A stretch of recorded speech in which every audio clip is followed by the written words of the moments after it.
Marami ng Pilipino ang kinilala sa buong mundo. Isa sa kanila si Nolin Cabahog, ang binansagang tenor of the Philippines at sa kabila ng mga tagumpay ay nananatili ang kanyang kababaang loob. Atin siyang kilalanin. It's so nice to see a lot of opera companies showing Filipino talent. Can you tell us a bit about how you discovered your talent in singing?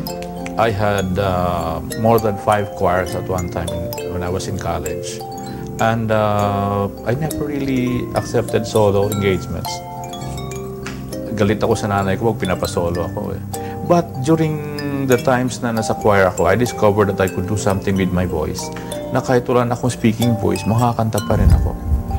Then from there on, dinevelop ko on my own.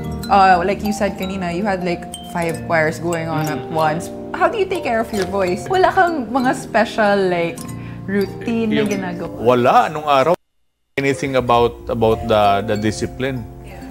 Not until I came over to Manila. So, in your whole career so far, what was the biggest challenge na na-encounter mo bilang isang singer? Dalawa. Nung first time kong kumanta, from a nobody, and then suddenly I was asked by the director sa Metropolitan Theater to take the place of a baritone who couldn't make it. Kasi may trabaho ata siya, he was a lawyer eh. So I was put in a spot na ano ba ito, may mga dance steps, may dancers, puno yung theater. Ay talaga, yun talaga ang una kong challenge na hindi ko makalimutan hanggang ngayon. Kasi parang heart attack ka eh. Katakot.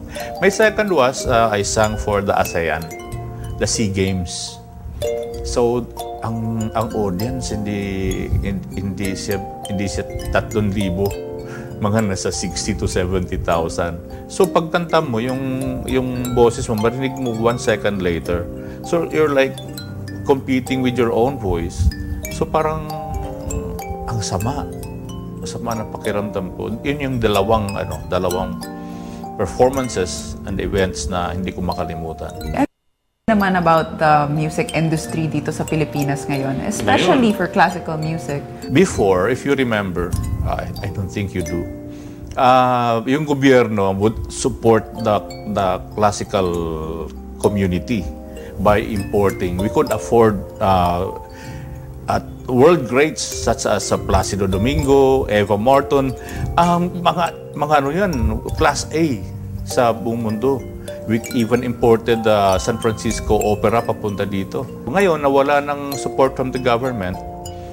The individual opera companies have survived on their own, looking for sponsors and the like, no? So it's so nice to see a lot of opera companies showing Filipino talents and showing operas.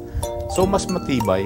So parang what do you think should the effort be made na parang para sa youth ngayon, do you see an interest in the classics? Mayroon actually, pero kaunti. Kasi mas malakas yung media eh, malakas yung hype ng mga US na artists eh. Justin Bieber, ganyan.